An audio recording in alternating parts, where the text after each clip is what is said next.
2005 സ്ഥാപിതമായ Kattappana rural development corporative society വളരെ ലാഭകരമായാണ് പ്രവർത്തനം തുടങ്ങിയത്. 2 ബ്രാഞ്ചുകൾ കൂടാതെ 2 വളം കീടനാശിനി ഡിപ്പോയും ഒരു പേപ്പർ മിനി മാർട്ടും ഇതിനൊപ്പം പ്രവർത്തിച്ചിരുന്നു. 2005 ശ്രീ എം വി രാഘവൻ കേരളത്തിലെ സഹകരണ മന്ത്രിയായിരിക്കുന്ന സമയത്താണ് റൂറൽ സർവീസ് സൊസൈറ്റികൾ ഉണ്ടാക്കണമെന്നൊരു ആശയമുണ്ടായത്. അദ്ദേഹത്തിൻ്റെ പാർട്ടിയിൽപ്പെട്ട ശ്രീ വിജയൻ എന്ന് പറയുന്ന ഒരാളുടെ താല്പര്യപ്രകാരം രാജാക്കാട് കേന്ദ്രമാക്കി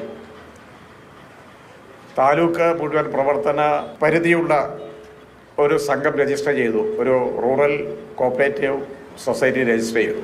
11 അംഗ ഭരണസമിതിയിൽ 8 അംഗങ്ങളുമായി കോൺഗ്രസ് ഭരിച്ചിരുന്ന സൊസൈറ്റിയെ CPM കൈപ്പിടിയിൽ ഒതുക്കുകയായിരുന്നു. കോൺഗ്രസിലെ പ്രസിഡന്റ് അടക്കമുള്ള 3 പേരെയാണ് മറുകണ്ഠം ചാടിച്ച് CPM ഭരണം കൈക്കലാക്കിയത്. മാർക്സിസ്റ്റ് പാർട്ടി നേതാക്കന്മാർ ഈ സ്ഥാപനത്തിൽ ഭരണസാരഥ്യത്തിൽ വന്നതിന് ശേഷമാണ് കട്ടപ്പന റൂറൽ കോപ്പറേറ്റീവ് സൊസൈറ്റി സാമ്പത്തിക ക്രമക്കേടുകളും സാമ്പത്തിക തട്ടിപ്പും ഉണ്ടായത്. അത് വെറുതെ സംഭവിച്ചൊന്നുമല്ല, വളരെ ആസൂത്രിതമായി നടത്തിയ തട്ടിപ്പാണ്.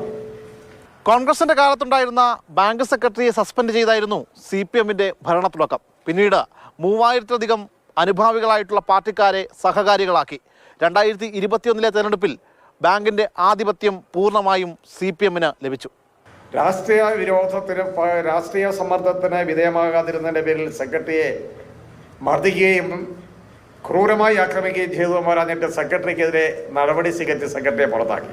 അന്നുവരെ സെക്രട്ടറിയെ പുറത്താക്കുന്നതിനും വരെ ഈ കട്ടപ്പന റൂറൽ കോപ്പറേറ്റീവ് സൊസൈറ്റിയിൽ യാതൊരുവിധ സാമ്പത്തിക ക്രമക്കേടുമില്ല. ഡെപ്പോസിറ്റർമാർക്ക് എപ്പോഴും പൈസ കൊടുക്കാൻ പറ്റും, നിക്ഷേപങ്ങൾ വരുന്നുണ്ട്, വായ്പകൾ അനുവദിക്കുന്നുണ്ട്. പാർട്ടി നേതാക്കളുടെ മക്കൾക്ക് നിയമനം നൽകിയും വേതനമായി ലക്ഷങ്ങൾ പണം ദുർവിനിയോഗം ചെയ്തെന്നുമാണ് കോൺഗ്രസിന്റെ മുൻ ഭരണസമിതി അംഗങ്ങളുടെ ആരോപണം. അത് ശരിവെക്കുന്ന തരത്തിലുള്ള റിപ്പോർട്ടുകളും പുറത്തു വന്നിട്ടുണ്ട്. മാർക്സിസ്റ്റ് പാർട്ടിക്ക് താല്പര്യമുള്ള ആളുകളെ ക്രമവിരുദ്ധമായി, പ്രമോഷൻ ചട്ടങ്ങൾ വിരുദ്ധമായി സെക്രട്ടറി ചുമതല നൽകി. പിന്നെ വായ്പകൾക്ക് യാതൊരു നിയന്ത്രണവും ഉണ്ടായില്ല. 1200 പേരുള്ള മെമ്പർഷിപ്പ് 7000 പെട്ടെന്ന് കുതിച്ചുയർന്നു. 7000 ആളുകളെ പെട്ടെന്ന് കൂട്ടിച്ചേർക്കാൻ അത്ര എളുപ്പമുണ്ട്. കാരണം സഹകരണ സ്ഥാപനത്തിൽ അംഗമാകാനുള്ള യോഗ്യത അവർ കൃഷിക്കാരായിരിക്കണം എന്നതാണ്. സഹകാരികളെ വിശ്വാസത്തിലെടുത്ത നിക്ഷേപങ്ങൾ സ്വീകരിക്കാനുള്ള ഇടപെടലുകളാണ് സഹകരണ ബാങ്കുകളിൽ നിന്ന് ഉണ്ടാകേണ്ടത്. അതിനായി സഹകരണ നിയമങ്ങൾ കർശനമായി നടപ്പാക്കണം. അതിന് വേണ്ട ഇടപെടലുകൾ അധികാരികളിൽ നിന്ന് ഉണ്ടാകണം.